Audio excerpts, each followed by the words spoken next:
The Messiah said, "When you come to know yourselves, then you will become known, and you will realize that it is you who are the sons of the living Father. But if you will not know yourselves, you dwell in poverty, and it is you who are that poverty." Salamat po, mahal na hari, sa paglilinaw, kapatid natin from UK. I hope sa ano yon, klaro na po. Okay, ito nasagot na po to dati eh. Pero sa priesthood siguro natin po, baka hindi po na ano, wala po yung kapatid natin. Happy Sabbath po. Tanong ko lang po, ang Feast of Weeks at saka Pentecost, magkasabay po kasi kasali po sa sineselebrate natin ang Pentecost. Or Ganito lang yan, ang feast. Oo, yung sinasabi nilang Pentecost is Feast of Weeks yan. Kaya lang kasi gusto nilang ginamit ang word na Pentecostes to give way sa kanilang Babylonian teachings, Babylonian doctrines. Kaya Pentecostes, Pentecost. But the truth, simply, Feast of Weeks. Okay po. Okay, kapatid, klaro na po. Okay, maraming salamat po, mahal na hari. Ang oras po natin ngayon is 12:48 po ng hapon. So kung wala na po tayong mga katanungan, mga kapatid, pupunta na tayo po sa word of encouragement ng ating priesthood. So mauna po tayo kay Priest Apoteo, sundan po ni Priest Rob. Okay. Priest Apoteo and then Priest Felix po.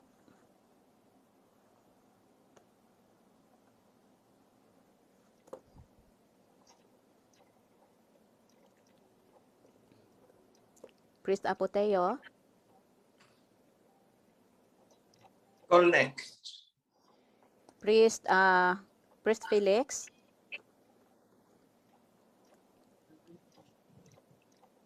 Priest Felix. Priest Rodelyn. Ay, yes po, sis. Andyan si Priest Felix. Happy Sabbath yes po. Happy Sabbath po, mga kapatid. Happy Sabbath po sa ating pong mahal na hari, King Uichi. Lahat po ng mga ating pong mga kapatiran, Luzon, Visayas, Mindanao. Happy Holy Sabbath po sa ating lahat, mga kapatid.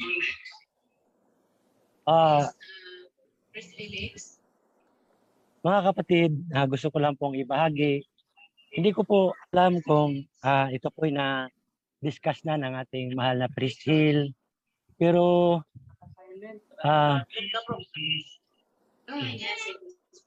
ano po, gusto ko lang pong itong talakayin dahil sabi po dito sa James chapter 4. May feedback ka, bro. Yes po. Teka po muna. Aki pong ano.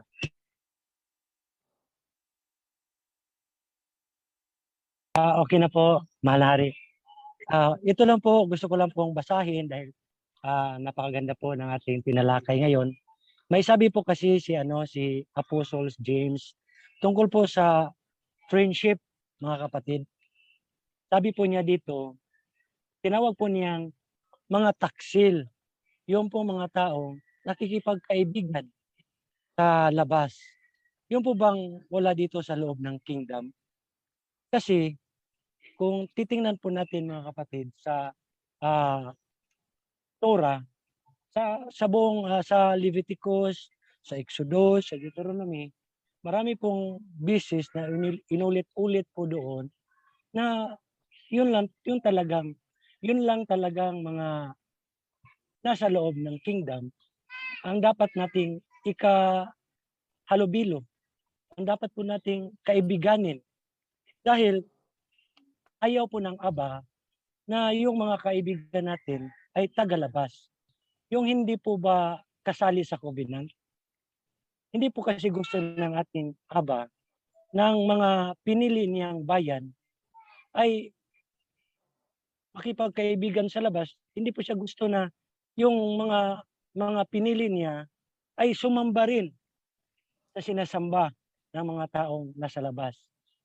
Kaya sinabi po ni Apostle James, mga kapatid,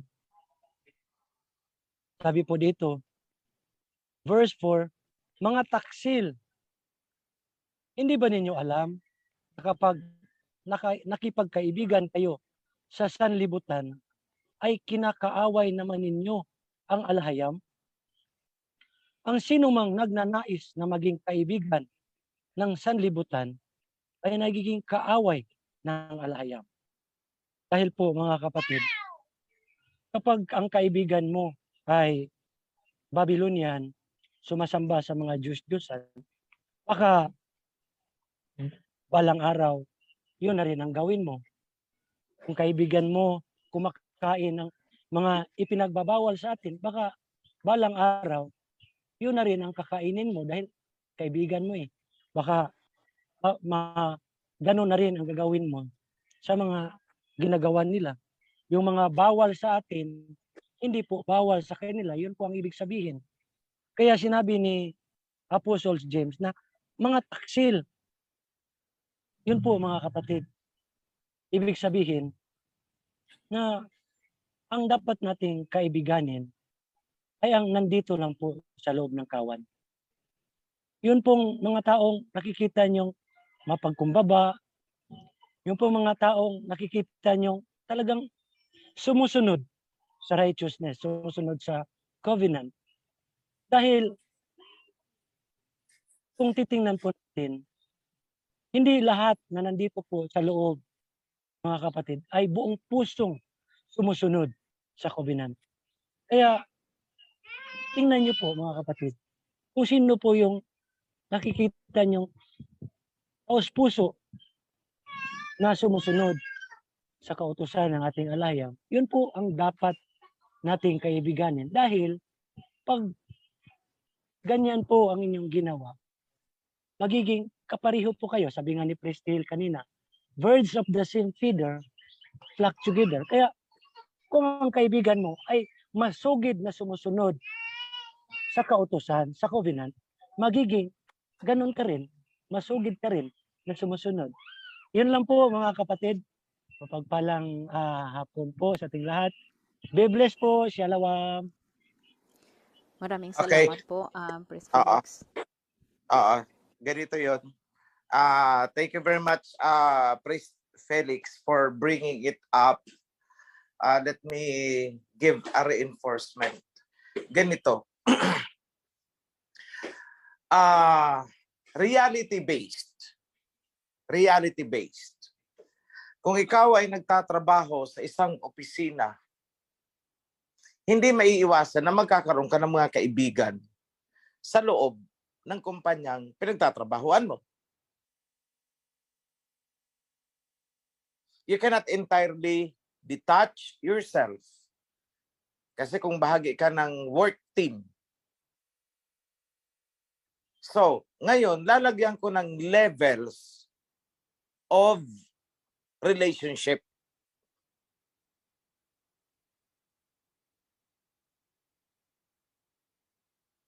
Una, meron tayong tinatawag na acquaintances. Ibig sabihin, kakilala. Hi and hello ang relationship dyan. Hindi kayo close. Sakto lang. Civil na tinatawag nila. Civil lang. Civil ang relationship. Your acquaintance. You are not enemy, but you are not friends. Hi and hello.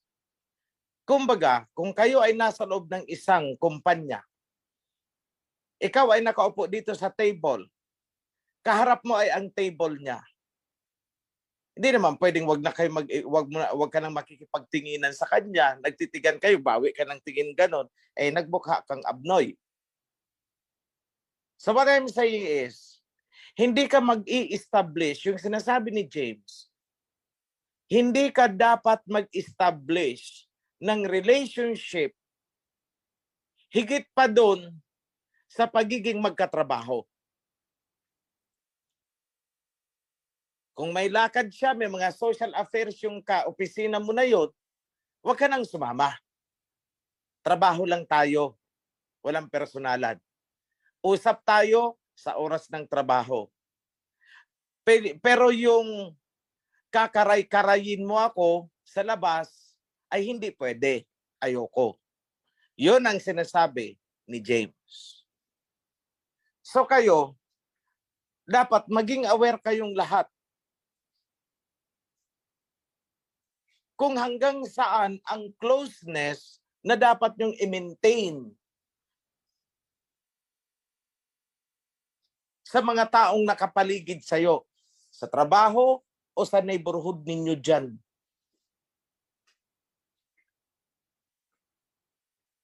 Kasi sa magkapit-bahay, nakipag-close ka.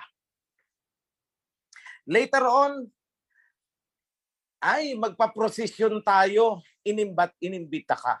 So it's very hard for you to say no. Napakahirap tumanggi. Or nagpamisa-misa sila doon, naghanda-handa, naghandog-handog ng pagkain nila. Dinalhan ka ngayon. Napakahirap para sa'yo ang tumanggi. Bakit? Nakipag-close ka na kasi eh. Pero kung hi and hello lang, hello kapitbahay, kumusta? Okay, hanggang dun lang. Eh di itong kapitbahay, mahihiya yan, mangingilag yan, na karay-karayin ka sa kung ano-anong social affair niya. Mahihiya yan na maghatid-hatid sa'yo ng mga pagkain na kung ano-ano. Bakit? Naglagay ka kasi ng space between you. Nag-define ka ng space. Nag-define ka ng boundary. Hanggang ganito lang ang relationship natin. Sa opisina, hanggang saan ang relationship natin? Hanggang lang sa pagiging magkatrabaho. Magi-interaction tayong dalawa sa araw-araw na magkaharap tayo sa table sa usaping trabaho. Pero hindi ako makikipag-close sa'yo to the extent na iimbita-imbitahin mo ako, magsisimba ka, magpapasama ka sa akin. Samahan mo ako, friend, magsisimba ako sa Baklaran. Hindi mo pwedeng gawin yan sa akin. Bakit? Hindi tayo close. Feeling close ka. Pagyayayain mo ako sa ganyan. Friend, birthday ko, punta ka sa bahay. Wala naman sanang masama. Kaso pagdating mo doon, ando na ang pare, nagmimisa-misa na. Sa hiya mo na paluhod ka rin tuloy. O anong pagkakamali mo? Kasi, nakipag-close ka kaya inimbita ka sa birthday. Kung hindi ka nakipag-close, di hindi ka iimbitahin sa birthday niya. Hindi ka darating dun sa sitwasyon na natrap ka, na kailangan mong makisama. Nakuha niyo yung ibig kong sabihin? Ngayon, Yes po. to make this concrete, itong tanong ko sa inyo. Alam ba ninyo kung ilan ang anak ni Jacob? Sinong nakakaalam?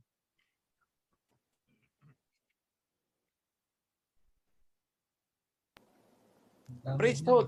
13. Ilan ang anak ni Jacob? Yun. 13. 13. Bakit all throughout 12 na lang ang nababanggit? Kasi yung isang kapatid nilang babae, nag-iisang kapatid na babae ay na-defile. Si Dina, na-rape. Bakit? Kasi itong si Dina, nakipag-close doon sa mga dalaga, doon sa isang parang kingdom na dinaanan nila. Na-rape siya, na-defile siya. Kung hindi sana siya nakipagkaibigan-kaibigan doon, mapapahamak ba siya? Di ba hindi? That's the lesson. So always put a limitation sa inyong pakikitungo o pakikipagrelasyon sa katrabaho, kaklase, kapitbahay. There should be a limitation. Mararamdaman naman nila yan eh. Na ito, okay naman ito. Pero hindi mo itong friend natin, itong operian na ito, okay naman siya. Walang problema sa trabaho, mabait naman, masipag naman, etc. etc. Pero wag ka nang umasang maimbita-imbita mo yan pag may mga lakad tayo ng tropa-tropa. Hindi yan sasama. Yun, makakasanayan nila. So they would know na ikaw ay may limitasyon sa buhay. Nakuha niyo mga kapatid, yun ang ibig sabihin ni Priest Felix kung i-apply natin sa realidad ng buhay. I hope that makes sense. Yung clarification and reinforcement na binigay ko. Back to you, MC. Yada. Maraming salamat po, mahal na hari. Yada.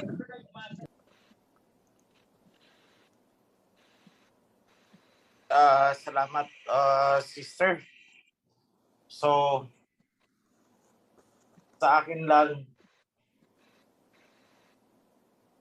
ito ay para doon sa may mga agam-agam pagdududa, takot.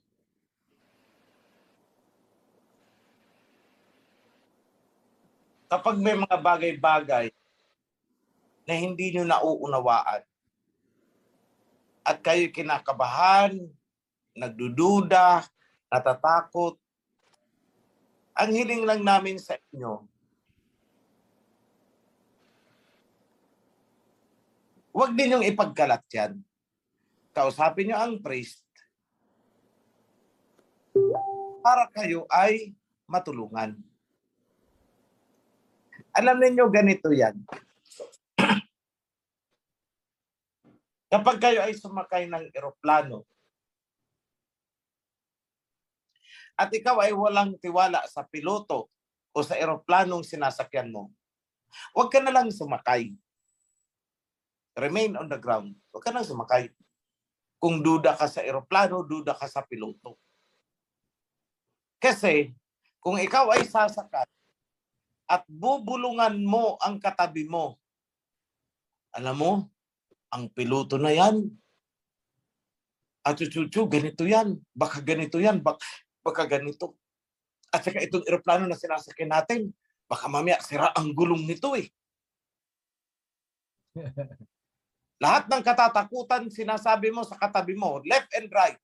Alam mo kung saan ka pupulutin? Bilangguan.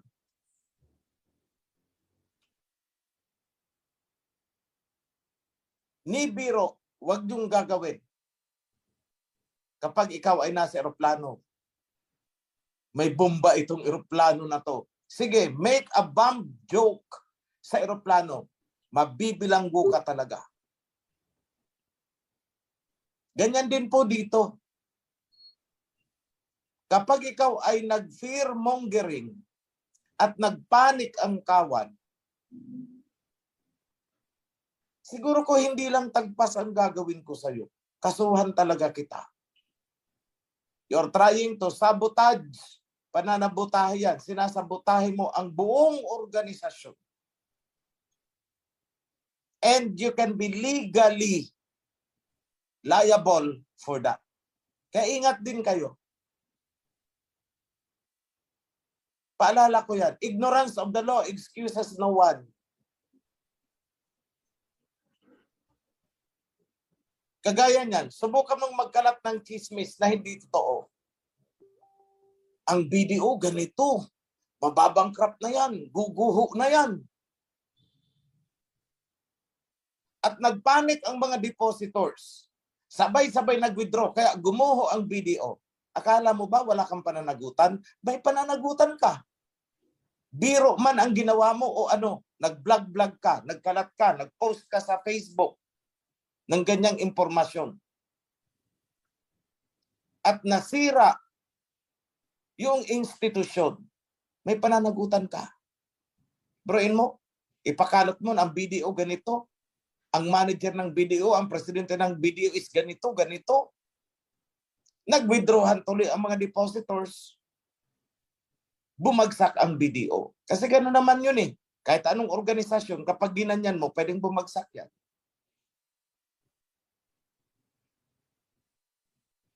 tingin mo, wala kang pananagutan sa batas? Sa akin mo gawin, habulin talaga kita. But I tell you, kayo may mga plano dyan, o kaya may mga ganyang pag-iisip, hindi po ninyo mapapabagsak ang foundation. That I tell you. Dahil sa introduction mo pa lang, na magsisimula kang ganyan, tagpas ka kaagad. Bago ka pa makapagkalat ng iyong pagsasabotahe. Pagsasabotahe po ang kaso mo.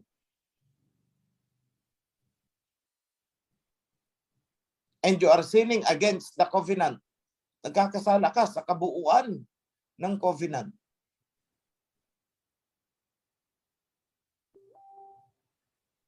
So kung ikaw ngay may agam-agam, dumaan ka sa tamang proseso. Lahat ng bagay, lahat ng concern, may tamang procedure dyan. Nasa Ecclesiastes ba yan? Everything has its proper procedure. O, sikreto kang lumapit sa priesthood. Priest, pinanghihinaan ako ng loob. Kasi nakasagap ako ng ganito, ng ganon, ng ganon. Kasi nagbasa ako ng mga post ng Quora. Priest, ano ba talaga? At least yung priest ang kinausap mo. Hindi matitinag ang priest sa mga ganyan. So anong gagawin ng priest? Matutulungan ka. Hindi yung kinikimkim mo, inilihim mo sa priesthood, pero nagkakalat ka naman sa kawan. Malaki ang kasalanan mo dyan. Napakalaki ng kasalanan mo dyan. At ito ang sasabihin ko, sa mga sino mang tao dyan na nagaganyan-ganyan,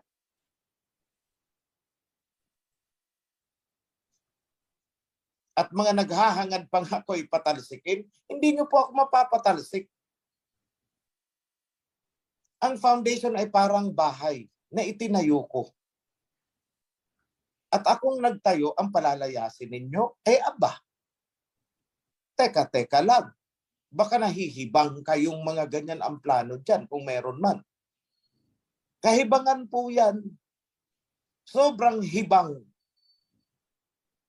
Yung ginawa ng mga nagkora noon. It's really, really a delusion. Palibhasa, hindi nila naintindihan ang legalities of the law. Hindi nila naintindihan ang corporate code. Hindi naintindihan yun. Kaya akala nila, ganun-ganun na lang nila ako mapapatalsik. Kasi wala naman daw ang pangalan ko sa papeles ng SEC. Patawa.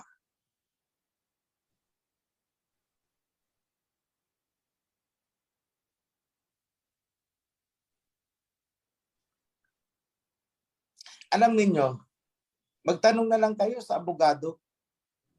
Baka sakaling ang abogadong mapagtanungan ay hindi ignorante at maipaliwanag sa iyo kung ano ako sa foundation at bakit pinakikinggan ng mga officers mula sa chairman, mula sa president pababa ang boses ko. Yan lang ang sabihin ninyo sa abogado.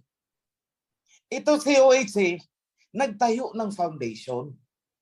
Tapos, itong mga officers naman, sinusunod. Si OHC mula sa chairman, mula sa president, pababa, sinusunod si OHC. Wala naman si OHC ang pangalan doon sa papeles sa SEC. Bakit ganon? Dapat patalsikin ito si OHC. Abogado po ang magpapaliwanag sa'yo. Sasabihin sa'yo ng abogado kung hindi yan ignorante sa corporate law. Alam mo, iho, hindi nyo mapapatalsik yan. Kasi ang isang korporasyon, ang isang foundation, ang anumang organisasyon, ay may tinatawag na blank. Na ang taong yun, ang totoong may-ari ng foundation.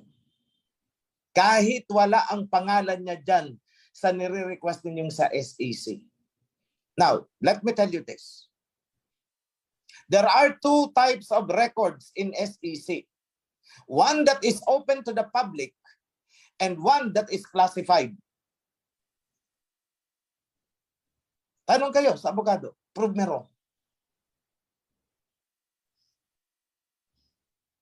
Yung classified information, you have to obtain a court order para lang mabuksan yun. And those classified information about organizations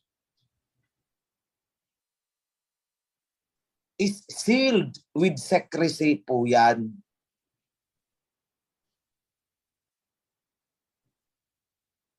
Ngayon, itong mga nagmamarunong na mga nagkora, kumuha ng files, ng records, ng foundation sa SEC. Wala dito, wala dito, wala dito si OHC. Palayasin, palayasin, palayasin, pabagsakin, pabagsakin si OHC. Bakit? Kasi gusto lang agawin ang foundation. That will never happen. 101% hindi yan mangyayari. Ask your lawyer, bakit hindi mangyayari yan? Kahit ang pangalan ko ay wala doon sa tinatawag ninyong public document. Your lawyer knows it. Alam ng lawyer mo yan. Bakit si OHC wala naman ang pangalan dito mula chairman, board of directors, etc. etc. Wala. Pero bakit kontrolado niya ang foundation? Your lawyer knows. Okay, yung mga nagtatanong dyan sa legality ko, legality ng foundation, legality ng Offering Heritage Conservatory, ask your lawyer. They know.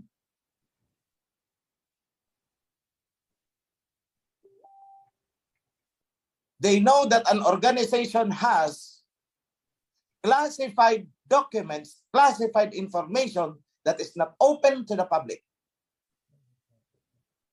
And you can only get that by court order. At dadaan ka sa butas ng karayom bago mag-issue ang court ng order.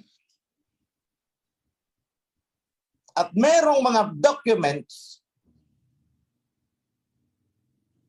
na so-called public document. That is the one that is open to the public.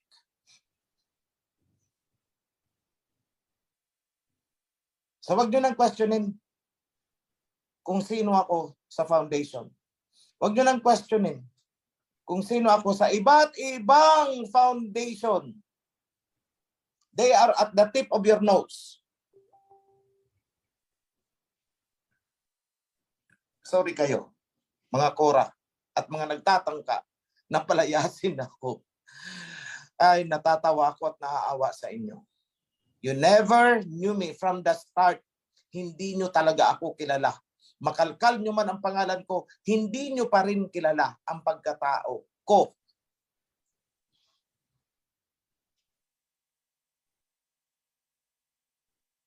You never know.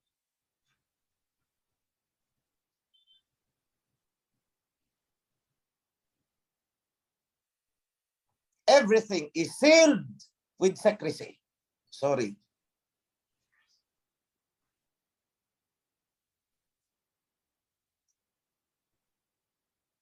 So, itong gusto kong linawin sa inyo. May mga impormasyon na kailangang ipaalam. May mga impormasyon na hindi dapat ipaalam. Biblical ba ang sinasabi ko? Sige nga, maghanap kayo sa Torah and Covenant ng transparency. Sige nga, maghanap kayo. Hanapin nyo ang principle of transparency sa Torah and Covenant. Tingnan natin.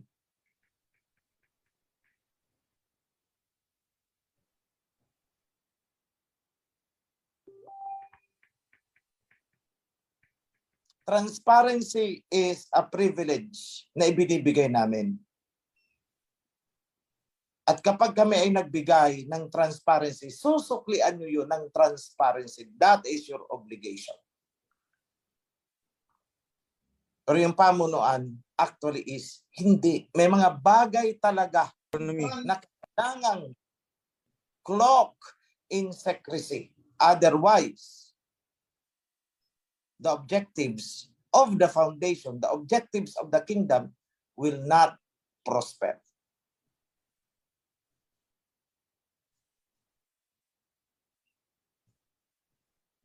One thing I assure you, these are all legal. Why? Hindi naman makakapag-register sa SEC kung illegal. Dumadaan sa butas ng karayom yan eh. Everything is legal.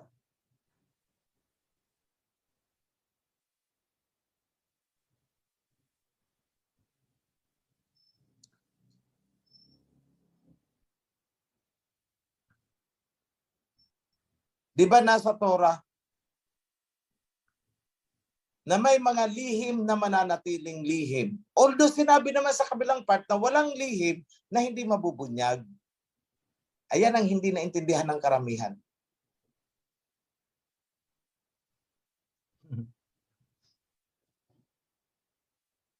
Nasa Torah baga na there are things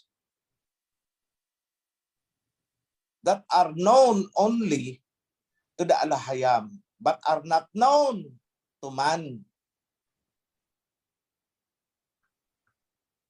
There are things, kagaya ng kailan ba darating ang Misaya, na ni kahit ang mga angels ay hindi alam. So wag niyong gagamitin sa mga ganung bagay yung nasusulat na walang lihim, kasi ang tinutukoy dyan, doon sa kasulatan na walang lihim na hindi ibubunyag, walang ibinulong sa dilim na hindi ipagsisigawan sa liwanag. Ang tinutukoy po dyan, yung mga gawaing hindi maganda ng mga Israelites. Hindi po yan nag-a-apply doon sa spiritual dimension, which is the foundation of our foundation. Kaya nga, si Daniel, anong sabi kay Daniel? Ilihim mo yan. Seal it. O di ba? O di may lihim. Eh wag niyong gagamitin kay Daniel yung sinabi doon sa sa gospel na walang lihim na hindi mabubunyag. Wag niyong gagamitin yan doon kay Daniel na sinabi ilihim mo yan, seal it with secrecy, wag mong ilalabas. Hindi po applicable. Dahil yung sinasabing walang lihim na mabubunyag, kaya natatawa ako. May mga taong nagsasabi na si OHC mabubunyag na, walang lihim na hindi. Idudugtong yung verse na yan. Hello!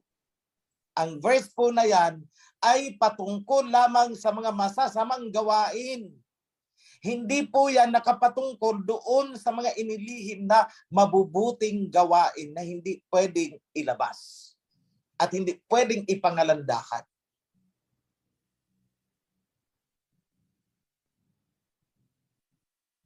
Tingnan nyo, pag ikaw ay gumawa ng charity, anong sabi?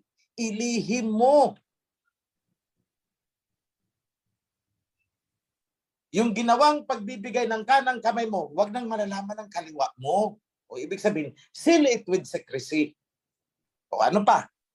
Kapag ikaw ay mananalangin, ilihim mo, go in secret. O may mga sekretong bagay na hindi talaga malalaman.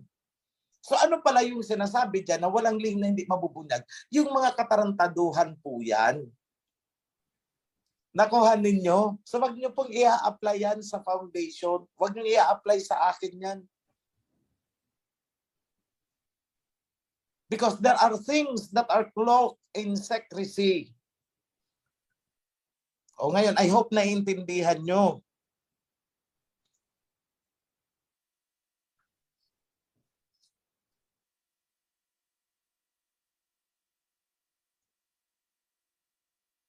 So sa akin lang, ang iba, kapag hindi lang nakalkal kung anong gusto nilang kalkalin sa akin, kapag hindi lang nakalkal ang gusto nilang kalkalin sa foundation, magkakalat na sila. Bakit?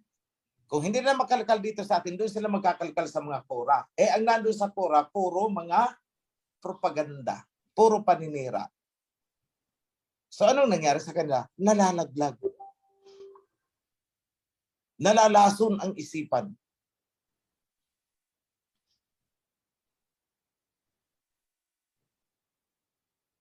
Bakit nalalason? Kasi pinagbilinan ko na. Huwag kayong kakain ng mansanas mula sa kora. Ay kumain kayo eh. Hindi nalason kayo. You want knowledge? Saan kayo naghanap? Sa kora.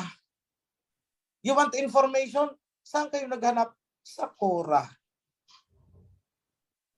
Hindi kayo nagtanong sa amin. Bakit? Alam niyo naman kasing meron talagang mga bagay-bagay that is cloaked in secrecy.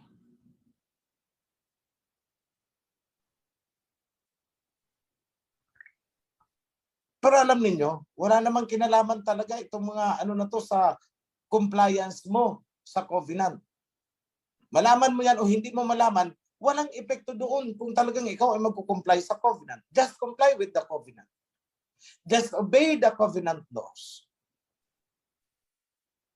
Alam mo man o hindi alam itong mga confidential na mga bagay, ano naman ang kinalaman niyan sa pagsunod mo sa covenant? Nothing.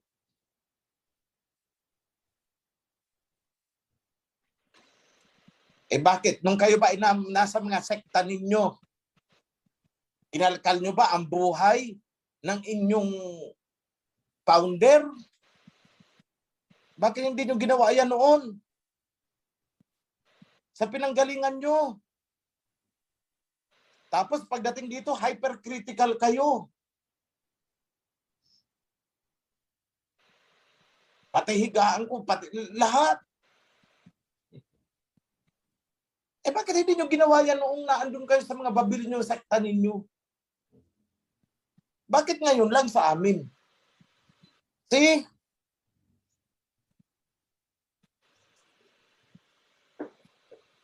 Kung sino pa ang naghatid sa inyo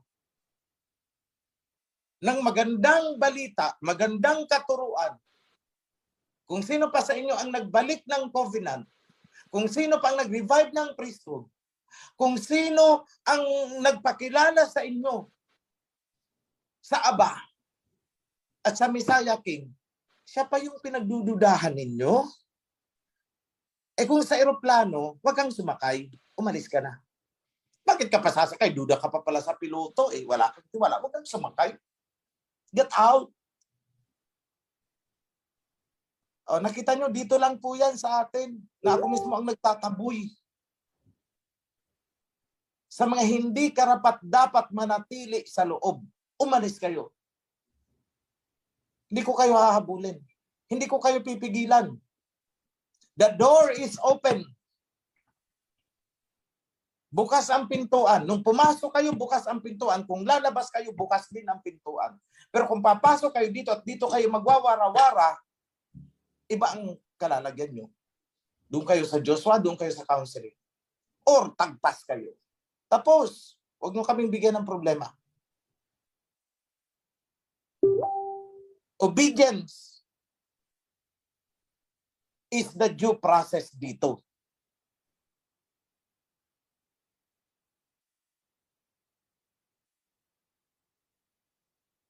Obedience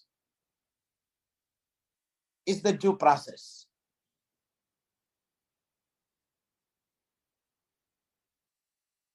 Huwag kayong maghahanap ng freedom dito. There is no such thing as freedom na iniisip ninyo at ini-imagine. Huwag kayong ditong papasok at ipagpipilitan ninyo ang gusto ninyo at isigawin ninyo, may karapatan kami! Democracy, democracy! Ay, lumabas ka! Gusto mo pala ng democracy? Lumabas ka sa covenant. Everything is free sa labas. Eh bakit may pagsisiksikan dito ang sarili mo sa loob? At dito ka magwawarawara ng demokrasi mo. May karapatan kami magsalita. Ay di lumabas ka. Doon ka magsalita. Huwag mo ipagpilitan yan dito. Gusto mo palang magsalita. Doon ka magsalita sa labas.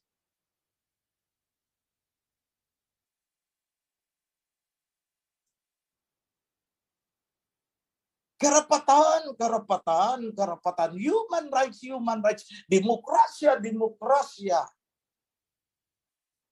Kung ganyan ang gusto mo, huwag kang pumasok dito. Dahil walang ganyan dito. We are all bound to follow, including me.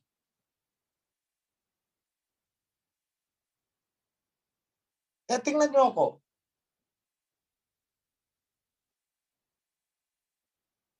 Mula May 15 yata, hanggang ngayon, hindi pa ako lumalabas ng kalsada. Why? Kasi kailangan kong mag-obey eh. Kailangan kong sumunod.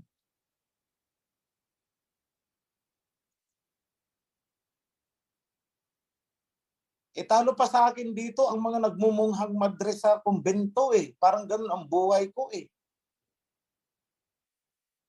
Ang tanging nakakausap ko na lang dito si Bro John, Priest John. Yun lang. Other than that, wala na. Hindi ako pwedeng makipag-socialize. Hindi ako pwedeng mamasyal na hindi alam ng security. Nagrereklamo ako, no. Why? I am destined kasi ako na sumunod lang. Just follow the spirit. Aling spirit. Hindi po multo ang sinusunod ko. Spirit of the covenant. Ganyan din kayo dapat. Nung itinalaganan ninyo ang mga sarili ninyo at kayo susunod, pangatawanan nyo. Ako'y pinangatawanan ko.